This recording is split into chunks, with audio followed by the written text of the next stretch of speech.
A reading from the Gospel of Mark. They came to the other side of the sea, to the country of the Gerasenes.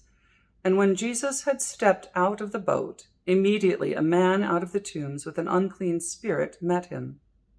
He lived among the tombs, and no one could restrain him any more, even with a chain. For he had often been restrained with shackles and chains. But the chains he wrenched apart, and the shackles he broke into pieces. And no one had the strength to subdue him. Night and day among the tombs and on the mountains he was always howling and bruising himself with stones. When he saw Jesus from a distance, he ran and bowed down before him, and he shouted at the top of his voice, "What have you to do with me, Jesus, Son of the Most High God? I adjure you by God, do not torment me." For he had said to him, "Come out of the man, you unclean spirit." Then Jesus asked him, "What is your name?" And he replied, "My name is Legion, for we are many." And he begged him earnestly not to send them out of the country. Now there on the hillside a great herd of swine was feeding, and the unclean spirits begged him, "Send us into the swine, let us enter them." So he gave them permission. And the unclean spirits came out and entered the swine, and the herd, numbering about 2,000, rushed down the steep bank into the sea, and they were drowned in the sea. The swineherds ran off and told it in the city and in the country. Then people came out to see what it was that had happened.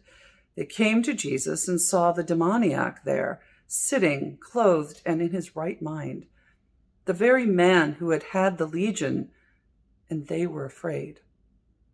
Those who had seen what had happened to the demoniac and to the swine reported it, and then they began to beg Jesus to leave their neighborhood.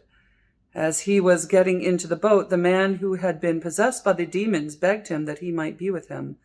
But Jesus refused and said to him, go home to your friends, and tell them how much the Lord has done for you, and what mercy he has shown you." And he went away and began to proclaim in the Decapolis how much Jesus had done for him, and everyone was amazed. This dramatic story from Mark's Gospel, it captures our imagination. When I went on my one and only tour to the Holy Land, we went to a place that either was the location or was like the location for this.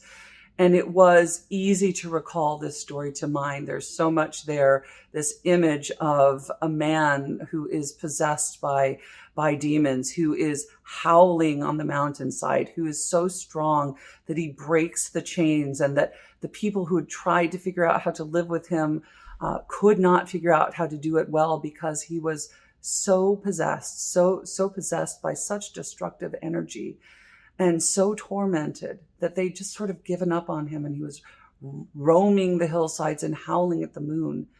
You have that image, and then you have the image of Jesus coming ashore, this man possessed coming up to Jesus and the demons in him and saying, "Get out of here, Son of God, what are you doing with us?" And then that herd, that famous image of a herd of swine going down over the cliffside into the sea, I'm sure much to the distress of the swineherds and the owners of that flock that they were probably feeling pretty good about until all of that happened. This disaster visited on this agricultural community in this sense. And so in the midst of all this, it's easy to get caught up in questions like why were the innocent pigs sacrificed in the midst of this story? All kinds of details catch our imagination, but the one that really catches me is that little quiet thing. And they all came running, and there they saw the man previously possessed, the demoniac, as he's called, the person who had been possessed by demons, sitting and in his right mind. And they were afraid. This man who had been tormented himself and who had tormented his community is sitting and in his right mind. I can just almost have tears thinking about what that must have felt like for those who knew him and who loved him, to see him restored to his right mind. But their response isn't to hoist Jesus on their shoulders and say, "Thank you so much for this healing," and to embrace their loved one, their neighbor, and to say, "Thank God you've returned to your right mind." No, their response is to be afraid. And I think it's because the demonstration of power that Jesus accomplished in this story, both in the restoring the man to his right and full self, and also this dramatic episode of the swine going over the edge of the cliff and into the sea. This was a demonstration, a clear demonstration of the power of God.